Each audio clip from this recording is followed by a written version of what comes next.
morning we're going to be continuing on a little bit from the ATM yesterday, and then we'll move into a new one. We'll just kind of intermingle them and flow on. So please find your space on the floor and lie on your back.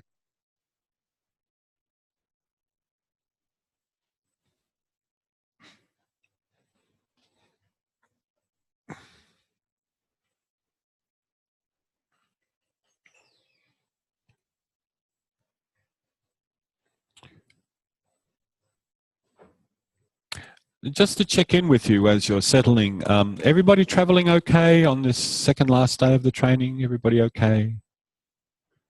You're stuffed. Tired. Okay. We'll just cruise along.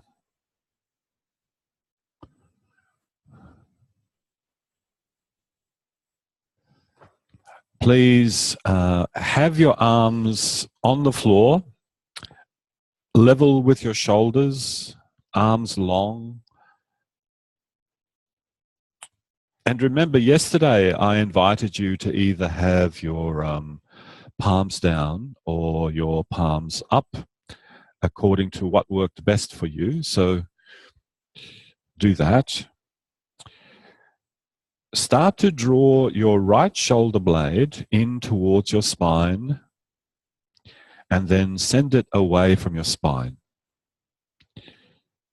And recall that that tends to do something with your arm. Bless you.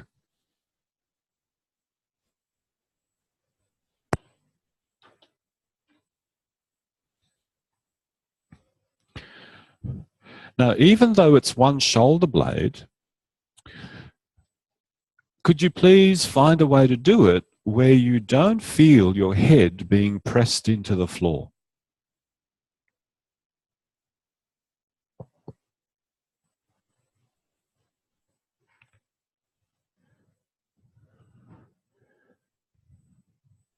Now stop and explore the same idea with the other shoulder blade. Draw the shoulder blade in towards the spine, send it away from the spine. And even though you're not pressing your head into the floor, your rib cage is being moved by the motion of your shoulder blade. Because some of the major muscles that you're using to move your shoulder blade like you are attached to the rib cage.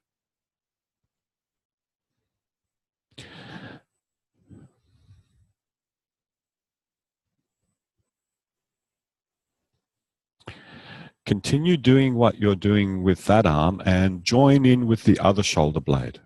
So now you have two shoulder blades, drawing them in towards your spine and then sending them away from your spine.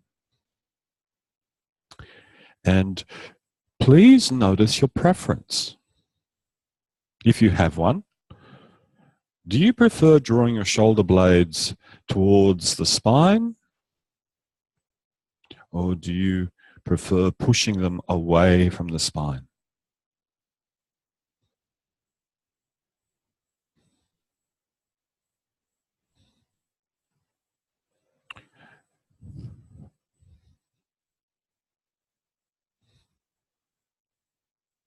As you continue doing that movement, can you create a little bit of space between your chest and the floor for the shoulder blades to do their thing?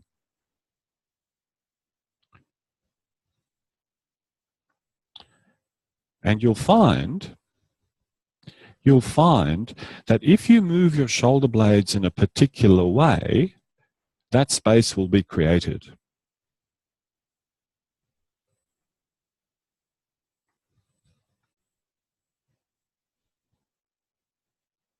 If you move your shoulder blades in a particular way, some of you will find that your lower ribs start to just get lighter on the floor, and something happens in the back of your waistline. So you're looking for a particular direction of motion of your shoulder blades towards your spine, and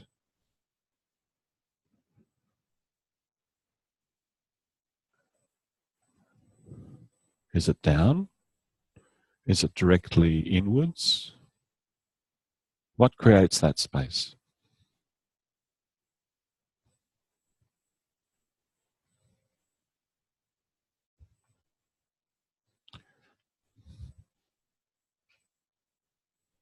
Keep doing what you're doing, but now as the right shoulder blade comes towards the spine, take the left shoulder blade away from the spine.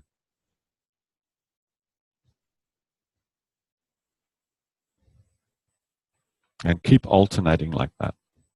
One shoulder towards, the other shoulder away.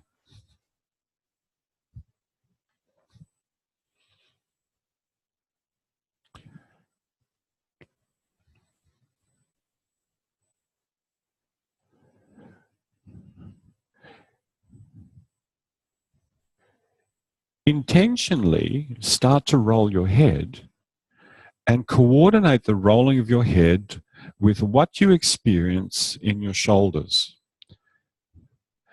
and in your shoulder girdle.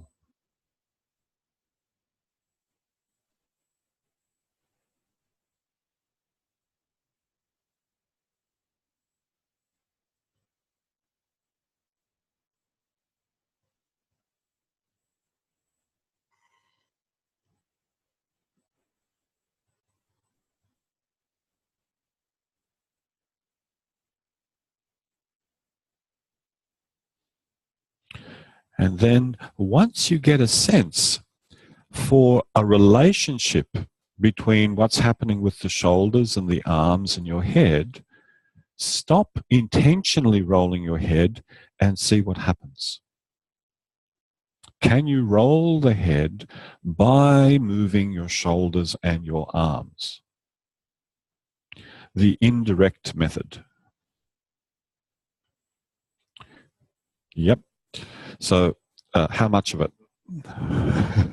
All of it? Good morning. No. The last sentence? Okay. No. That's all I meant. I didn't. You put that idea in my mind. So you keep. You stop intentionally rolling your head, and you feel what's that relationship between the head and the shoulders. Can you roll your head indirectly by moving your arms and your shoulders?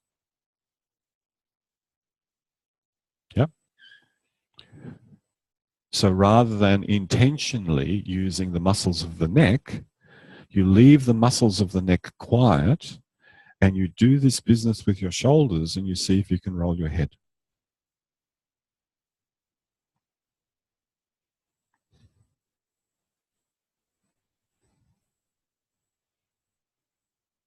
Now, I've noticed some of you have experimented a little bit with the height of your arms. Some of you take your arms a little higher. Some of you take your arms a little lower towards your pelvis. That's a good idea. There might be a very particular angle for your arms relative to your torso that will roll your head the most easiest. I don't think that's good English, but anyway, that'll do. The most easiest. Oh, God.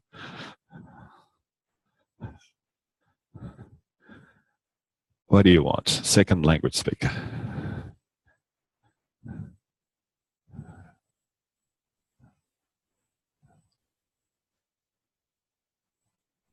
Good. Please stop. Pause for a little bit.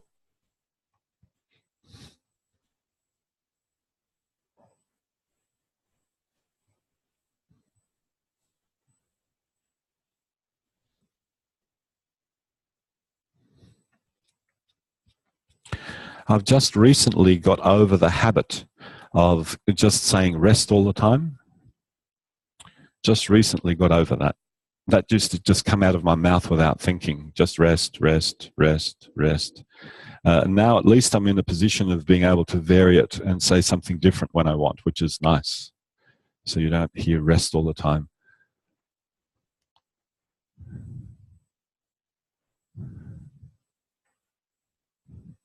Roll onto your front. Lie with your forehead resting on the floor or your chin. For those of you with larger noses, you'll need to accommodate in some fashion or other. Sorry about that. I know what that feels like. Take your arms out to the sides, shoulder level, palms to the floor. And now, begin to do all those things that you were doing lying on your back. So start off with the right shoulder blade, move the right shoulder blade in towards your spine and then send it away, in towards your spine, send it away. But now, of course, you don't have the friction of the floor to deal with. So that's a plus. But then there's a minus. The contact of the floor is gone.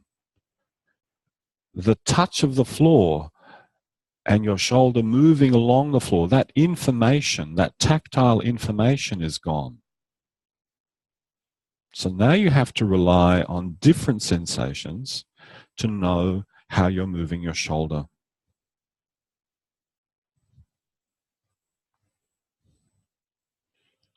Now stop and explore the same intent with the left shoulder blade. Draw the left shoulder blade in towards the spine and then send it out away from the spine. And you'll notice that your left hand slides on the floor further away from your armpit and then closer to your armpit without you having to bend your elbow.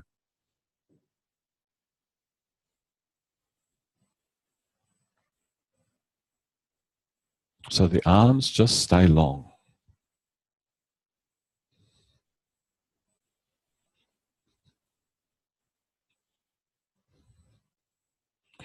And now both shoulder blades in towards the spine, both shoulder blades away from the spine.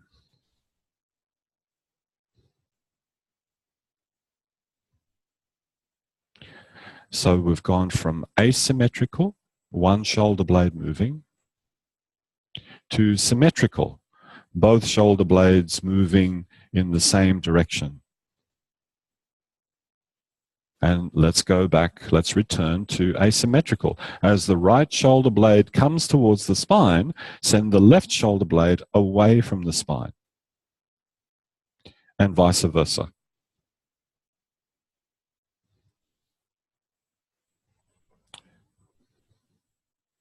So one shoulder blade is moving towards the center, the other shoulder blade is moving away from the midline, the center.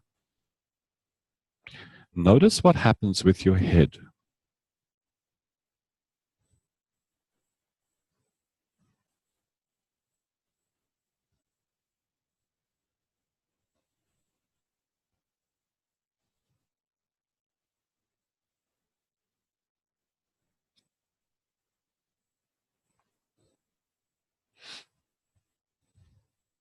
Please stop for a moment. If you're comfortable lying on your front, stay there. Otherwise, lie in a position of greater comfort.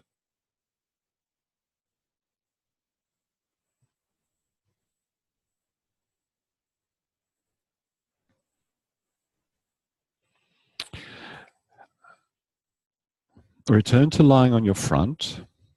Turn your head to the right so that your face is directed to the right and some part of the left side of your face is resting on the floor. Have your right arm out at shoulder height. Have your left arm on alongside you on the floor. And now in this position, do what you've already done. Draw your shoulder blade in towards your spine and then send it away. draw it in, send it away. And here you have a choice. You can have your eyes closed and not see your arm and not see your hand, or you can have your eyes open.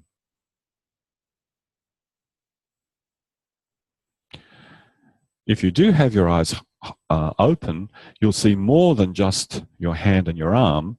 You'll see the carpet, the room, and it could be that the visual feedback from what you see will give you a sense of what's happening with your shoulder, your arm, and your head.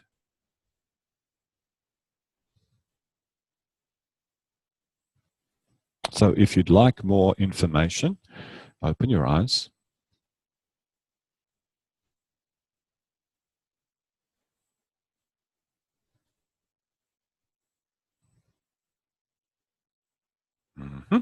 So now, make sure that that right elbow stays straight.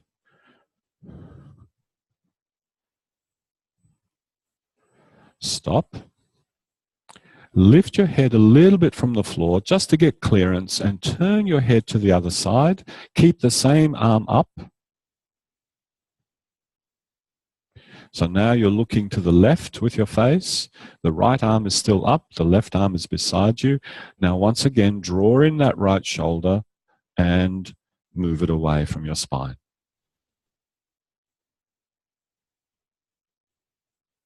And this is do I need to state the obvious? This is a different organization, not only of your head, but your neck and most likely your upper spine and chest.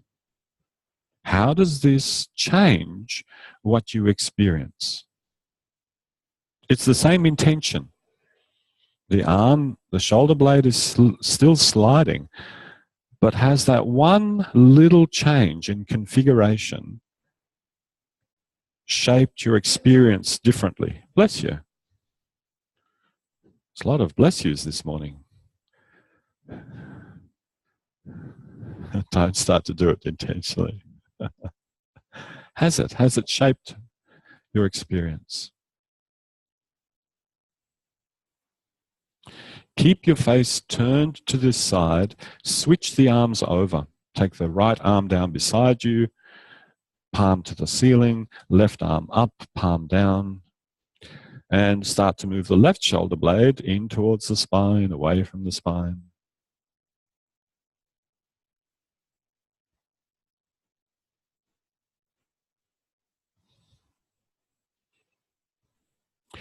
Notice how present that left arm is in your awareness.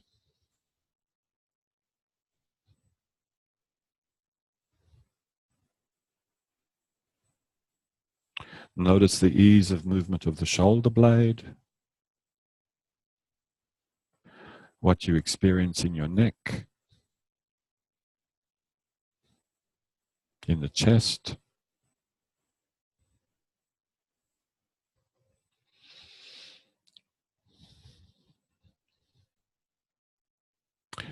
And pause, lift your head, turn it to the other side.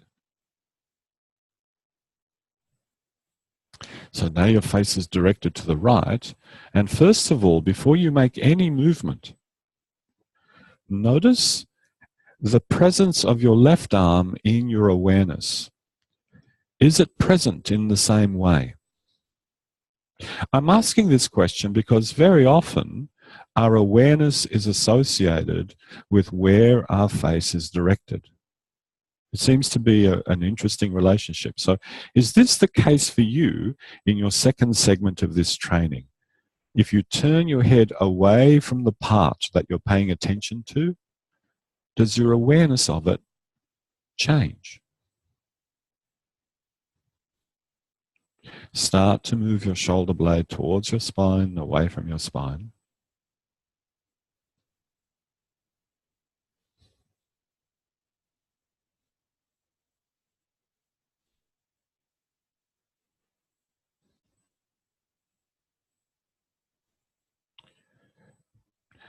And the name of the game is Do you know what you're doing? It's not how much can you do what you know. Different game. Yeah? Do you know what you're doing? Not how much can you do that which you know. So how much do you need to move the shoulder to know that it's going towards the spine? How much do you need to move the shoulder to know that it's going away from the spine?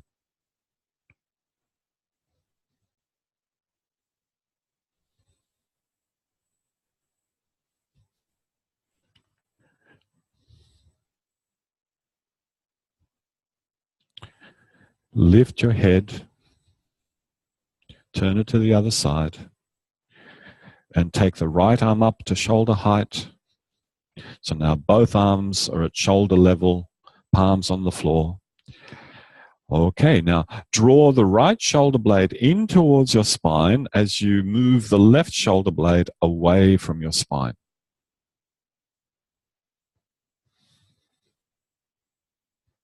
Just that, and return. That's all. Don't do the other way, just that way. Right shoulder blade towards the spine, left shoulder blade away from the spine. And your face is turned towards the left. Notice whether your nose starts to get pushed into the floor.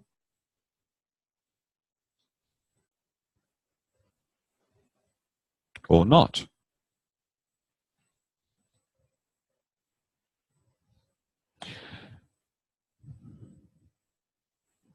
Stop. Turn your head to the other side. So now your face is directed to the right. And continue doing the same movement that you were just doing with your arms. Right shoulder blade towards the spine, left shoulder blade away from the spine, and just return. Now what happens to your nose in relation to the floor?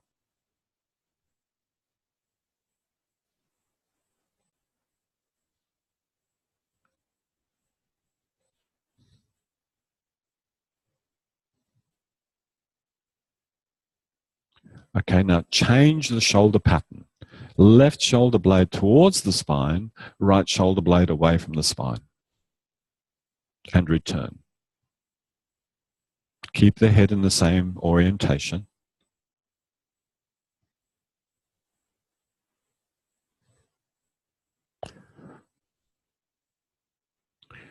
Make this movement as simple as you can.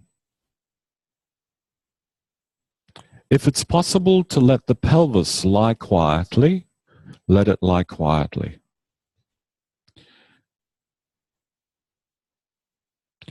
If it's possible to let the waist lie quietly, let the waist lie quietly.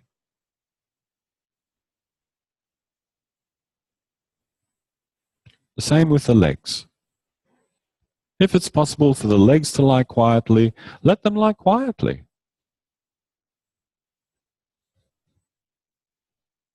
If they do happen to move, they're moving not because you're deliberately, intentionally moving them. They're moving because they're somehow associated with the rest of your skeleton.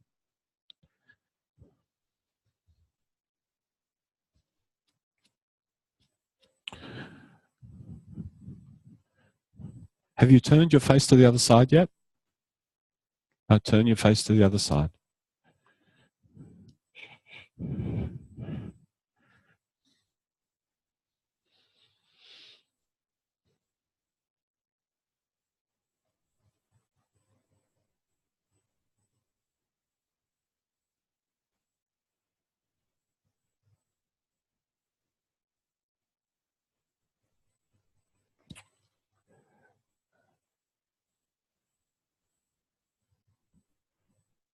Continue moving your arms, but now do both sides. Bring the right shoulder blade in as the left shoulder blade goes out.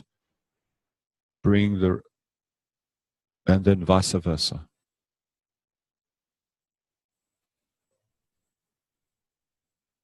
And pay attention to what happens with your head.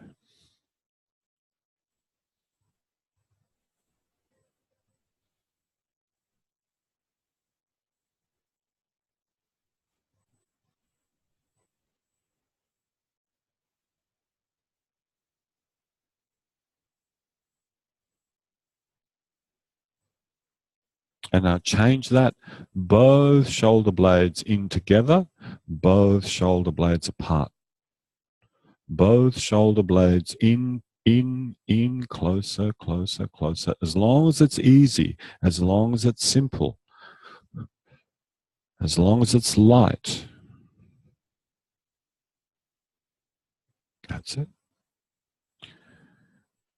And then take them apart, apart, apart. And notice, what effect does this have on your chest and your neck?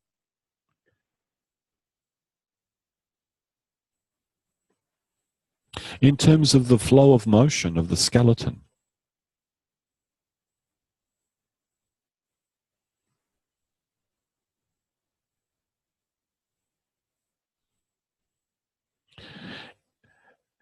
You don't need to do this, but this is just a question.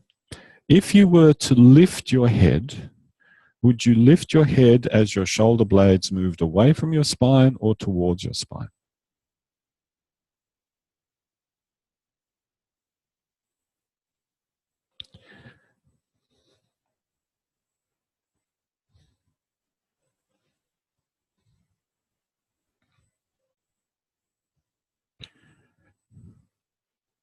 Stop. Roll onto your back. Pause for a while, please.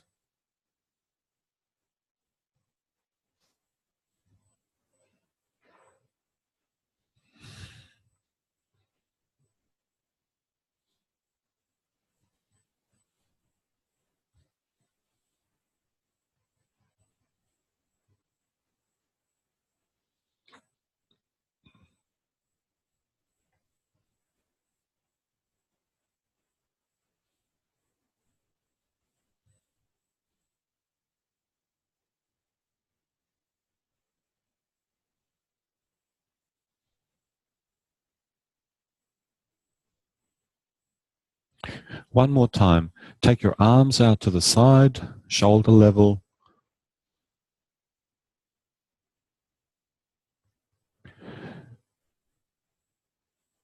Bring your shoulder blades strongly in towards your spine and then send them away. And do that in such a way that you never experience the back of your head pressing into the floor. You might feel your neck moving, but the back of the head does not press. It just rests there. So whatever level of contact you feel at this moment, the level of contact remains more or less the same. You don't push the head into the floor.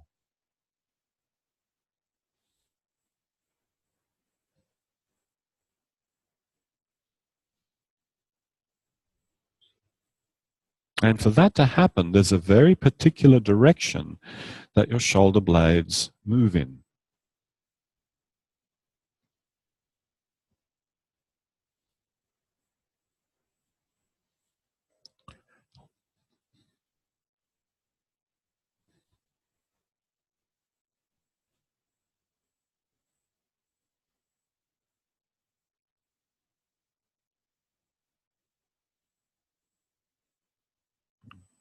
Okay, that's enough. Stop, roll to one side, come up to sitting.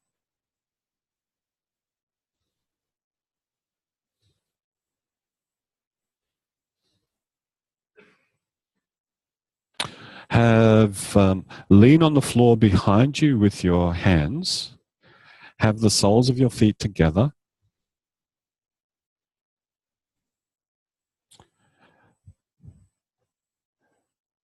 And now, bring your shoulder blades together and feel what happens through your hands into the floor as you do that, as you bring your shoulder blades together. Is there a way of bringing your shoulder blades together that gives you a little bit of oomph into the ground where you can feel that, oh, yeah, I can actually push the ground doing that. And when I push the ground, that kind of lifts my chest.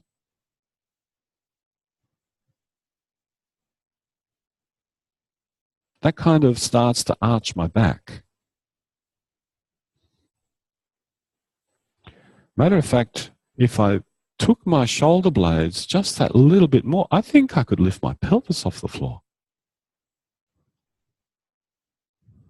Yeah, if you moved your shoulder blades along the back to the extent that they're capable of, you'd feel your pelvis lightening from the floor. But you don't have to do that much. Just move the shoulder blades enough to feel your pelvis rolling towards 12 o'clock, which is in front of you.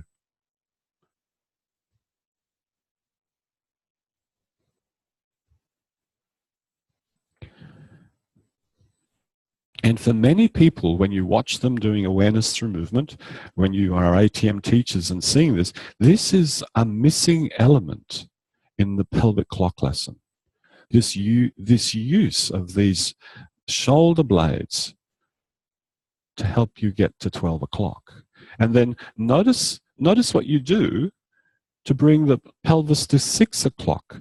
You just relax the same muscles you just contracted, and you drop back to 6. So you can go 12-6, 12-6. You don't have to much contract your abdomen. You don't have to much contract your back muscles. You just can use the shoulders. The other muscles just guide a little bit, if you want to talk in terms of muscles.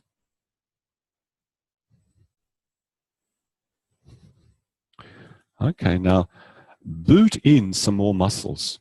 Start to use the muscles that attach pelvis to leg, the muscles along the back, along the abdomen. So now it's more of an all-over thing. Arms, abdomen, back, legs.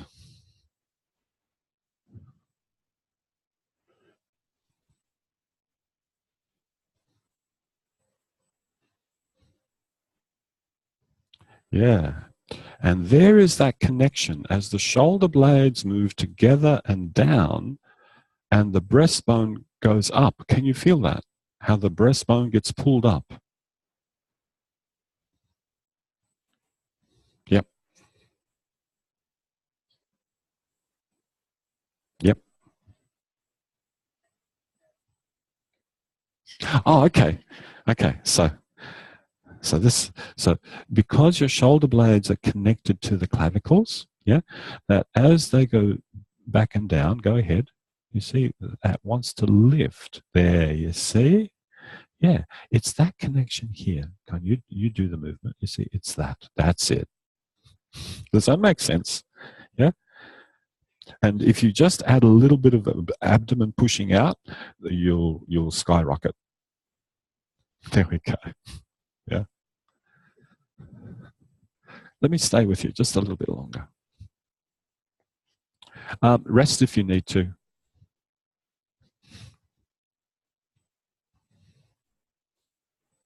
Yeah, that's the direction. Yeah, yeah. So it's not just that. Yeah. It's that. Yeah. Yeah, that's it. Good. Does that make sense? Go back to your place. Yeah, lean on your hands. For those of you who want to look, feel free to look. Is that okay, Sue? Yeah? Okay. So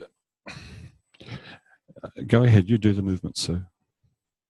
So Sue takes her shoulder blades, and they do come together. You can see the fold in the material here. Do that. Yeah, you can see how the material folds together here. But what would happen if you took your shoulder blades together and slightly this way? Yeah. Yeah, you got curious. That's good. See what curiosity gets you. Yeah. There. That's it. Yeah. So the shoulder blades are coming together. Oh, that's nice. Yeah. Now, when you do that, push your abdomen out. Oh, cool. There we go. And now lean your head back. That's it. That's enough. That's enough. I could see the difference in your chest. As soon as you could see you a bit down, and I was like, Yeah. a little piece of the puzzle there. Mm-hmm. Thank you. Oh, you're welcome. So, can I use your towel for a moment? I'm not sure how this will work, but so look, there's a major muscle back here, and those of you who know your anatomy know what it is already, but those of you who don't, it's the trapezius. It's like a big kite, big diamond shape. And so half of that diamond starts up here and joins to the head and to some of the vertebrae of the neck. And it goes and it joins and it drapes this way like that. And the other side drapes that way. So you have a big triangle across here, up into here, up into here. And those fibers, when they contract, they'll do two things. They'll lift your shoulders up, like that. But they'll also do this. They'll pull your head back, like that. That's why I was saying to you on the floor, can you find a way of bringing your shoulder blades together where you don't end up doing that? That would press the back of your head into the floor. Can you see that? It'll take your head back. You'd press your back of your head in. Yeah. But then, thankfully, you have another set of fibers that go from here right down into this portion of your back. Yeah, across there, and it's a big sheet of muscle that goes downwards. We'll have a look at it at the in the anatomy program after the break. And those fibers, guess which way they point? That way. Those fibers point that way. Some of the fibers point that way. All of those fibers point that way. So that's why, as soon as you find that direction, see, you just go. Yeah. Yeah.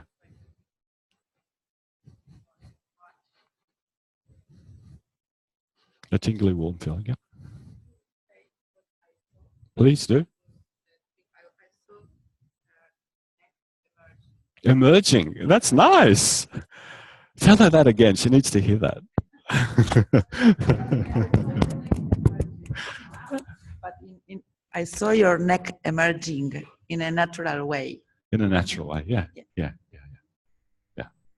So, you know, the neck is emerging. That's right. Please.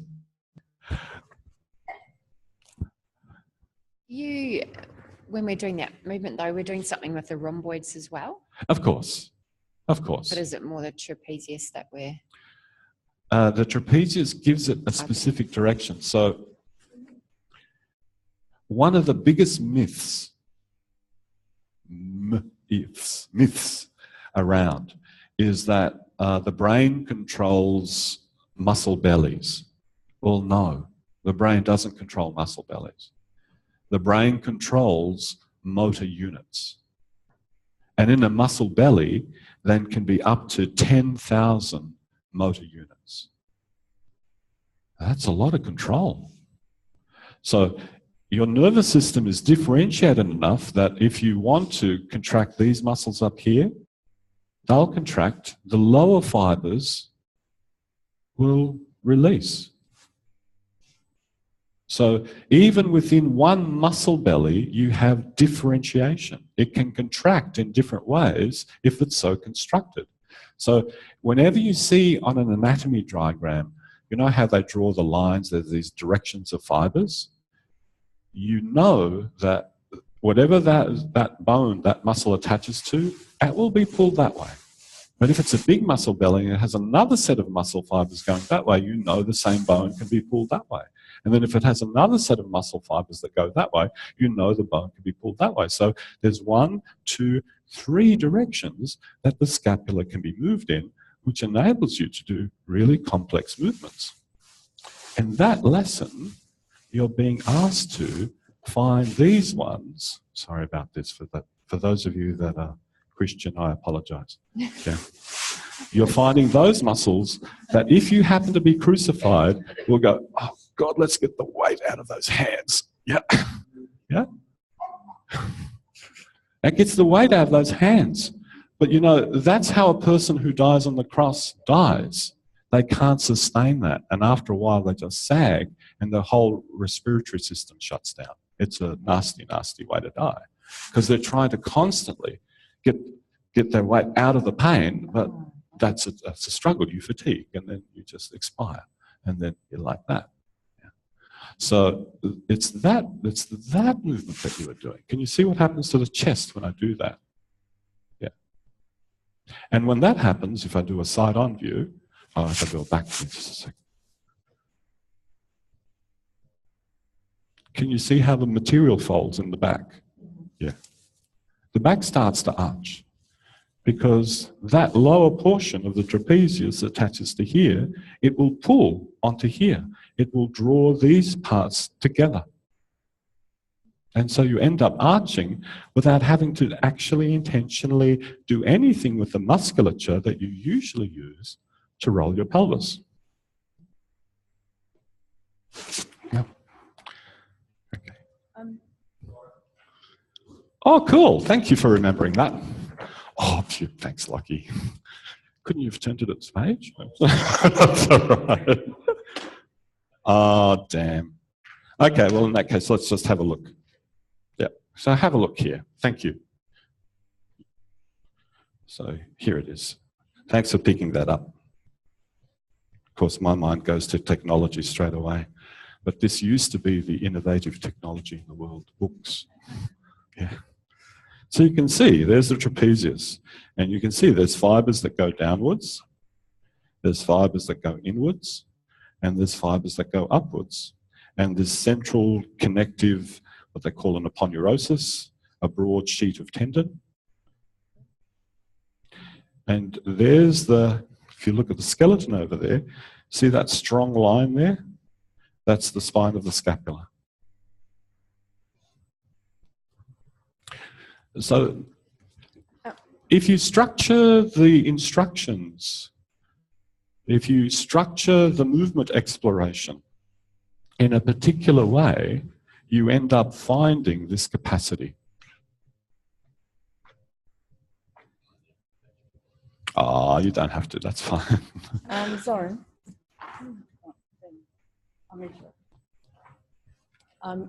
Anyway, last night. Yes. Oh, sorry. Last night, I'm trying to think about.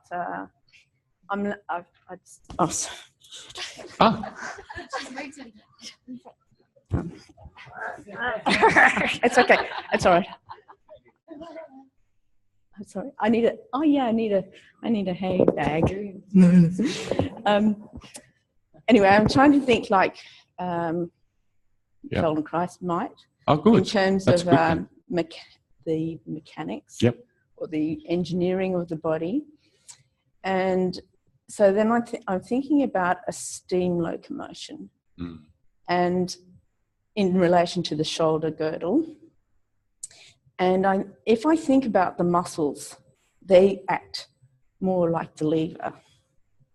So you have this levering action, which is linear. So yeah, trying to think like an engineer. And then I think, oh, well, really, if we start to think of this like an orbital engine, like Joe Sarich. You know yes. Joe Sarich had the orbital engine, so that's joint. That's the spiral nature of the bones. So if you become like an orbital engine, then you have rotation as well as the levering. Yeah. So that's nice. Yeah. That's nice. So I was channeling emotionally. And Joe Sarich. I don't know if his orbital engine ever got up. It did. It was in a Mazda for a little while. I think. Yeah. The Lexus. He used Mazdas. to have his engineering plant was in Osborne Park in Perth. So, but anyway, that's beside the point. But if you only think linear, then you get this. But if you combine, if you become like the orbital, then you get both. Sure. So Now, that was what I no, was. that's great, because that, if I can make a comment on that, is that all right? Because it's great to think in terms of strings pulling bone if it's just in one direction. But you see what happens when the bone starts to move through three-dimensional space. And that way of thinking is nice. Yeah. Yeah. You have to have the orbit. You have to have the orbit. So having a way of, having a schematic, having a way of thinking about it that helps, that's the best thing that you can do. Really is. Having a way of thinking about it that helps. Yes, of course. I had an experience when I did my studies in two person. One put the hands in the shoulder Blade, and the who was touched begin to move, and in the other way, the other begin to propose the movement. Oh, good, nice. In a, it could be linear and also or invent things. Yeah. Sounds good. Yeah. Do you want to do that? Yes. Oh. Oh. Okay. You tell them what to do. Yeah.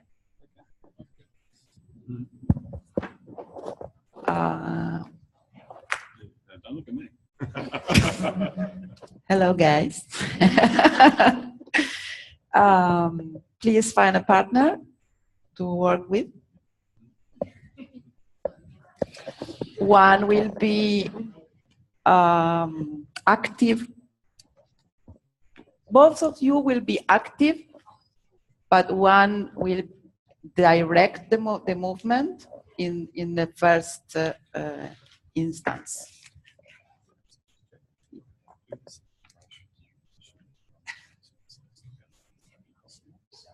In this position. But if it's in this position, how? No?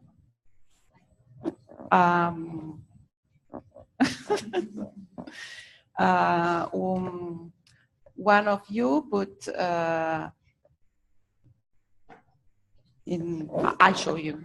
She's one of you is she, and the other one is Lucky. Lucky, sit down. Okay. The person who is sitting must be in a comfort position. Okay. And Lucky, you will be one, and you will be two. It's for me easier to explain. One, put your hands in the shoulder blades. Two, feel the sensation. Now, to begin to move in the shoulder, in the spines, into the spine, and out. Out. Okay. She's using her arms. It's not a bad idea because we were working with our yeah. Huh?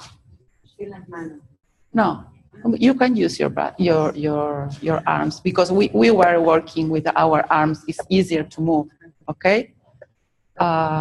There were three directions: into the spine, outside the spine,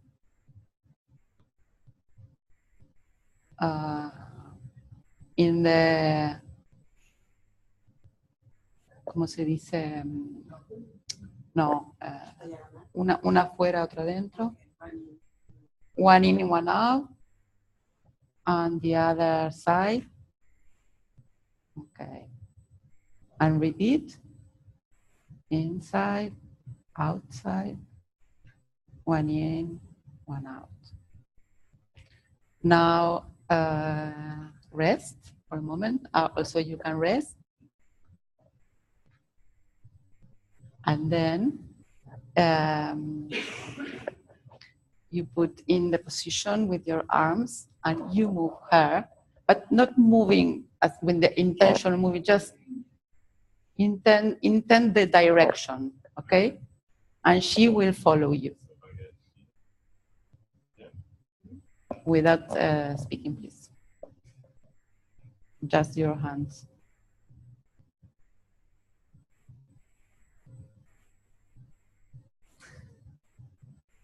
Yeah.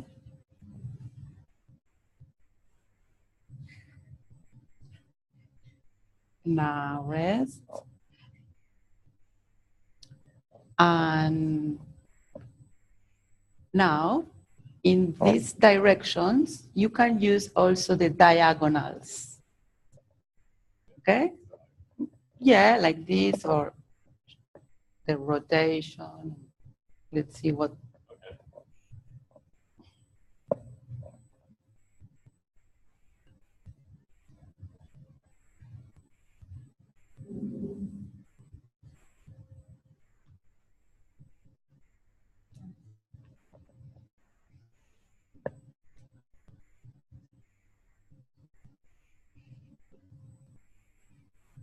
Okay. Thank you. That was a demonstration.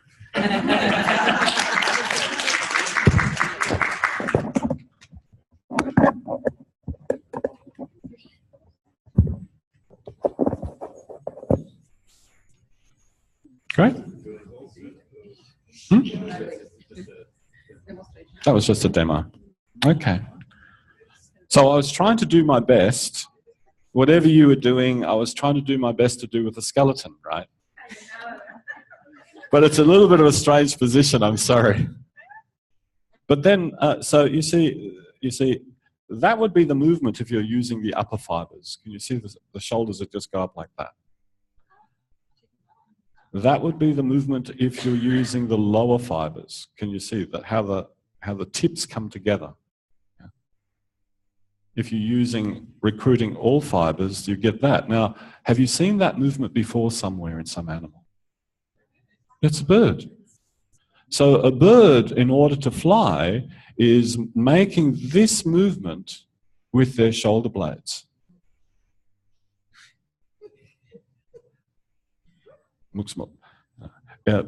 In bats, you see that even more because bats have a very similar structure to other mammals. And so with bats, you'll see that the skin spanning the fingers is what enables them to fly. Yeah, that's right. Well, in butterfly stroke, that's the biggest, because you're doing all of that. You're doing big ranges of movement. So basically, if you're leaning on your hands behind you, I won't show you the shoulder blades because you've seen those, but this is what's happening. So your shoulders start here, and as your shoulder blades come together, that's what happens.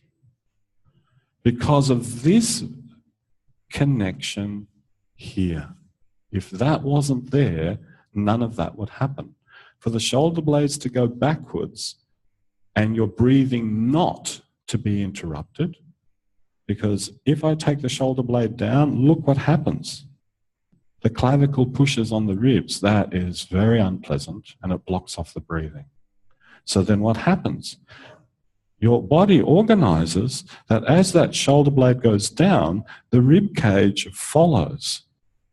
And so there's always room between the clavicle and the rib. Please go back onto the floor, lean on your hands behind you, and gently see if you can find that.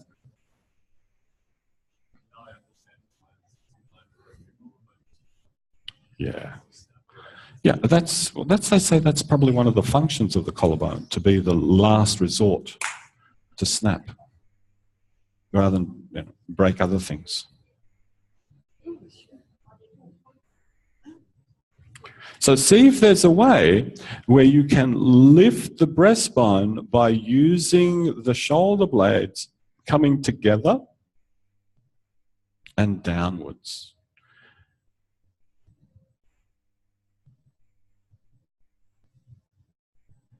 Now, those of you who do like imagery, who when they visualize just, you know, it kicks in the movement straight away, you can imagine that the bottom of the trapezius is like an arrow pointing towards the pelvis.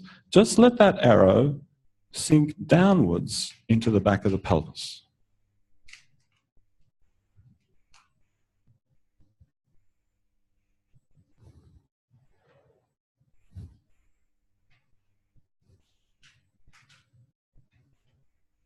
Yeah, that's good.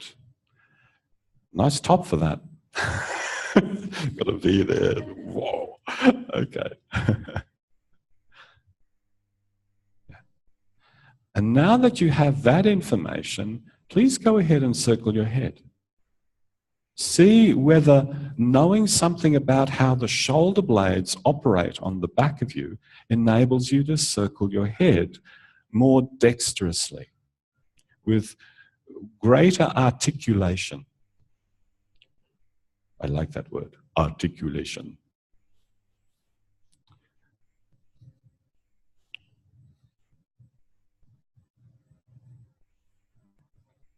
So think of a person who is exquisitely skillful in language. They are articulate. They can say what's on their mind with great precision, with great clarity, and with conveying just the right meaning that they want to convey. Same thing with our bodies. We can enact our intentions with great articulateness. There we go. That's a very different use of the shoulders. Can you feel that? It's lovely.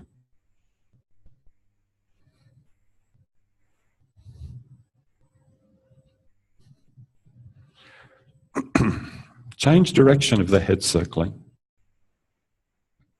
I said we were going to articulate 2 lessons. I was wrong. This is enough.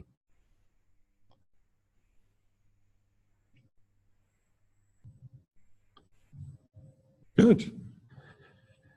And because you have 2 shoulder blades connected to 2 different sides of your chest, you know, you can move them slightly independently, so that one side of the chest can lift as the other side of the chest sinks. Wow. And then you start to get an inkling of what it's like for the head to roll on the shoulders.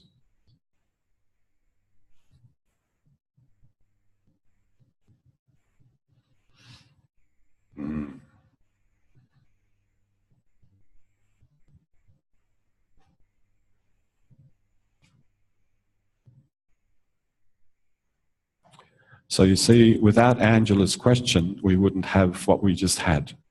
That's why questions are so important. You know, I don't understand. I thought about it, but I don't get it. Can you show me? Can you tell me? Can you explain a little bit? And sometimes we'll just do that immediately. And sometimes we'll just put it on hold for a little while. But the question is of utmost importance. Really is. Let that be, please. Come up to standing. Feel what it's like to stand.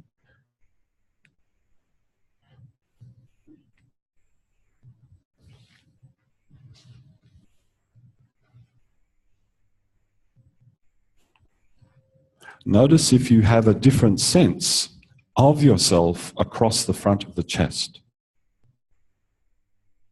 You know, this distance from here to here, does that feel different? Does the chest feel different?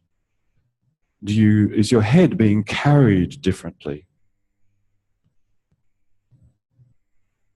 It's a funny way to talk, isn't it? That the head gets carried. Okay, please go into a short break and we'll come back and we'll do the other half of the lesson that I didn't get to. And I was quite happy not to get to it.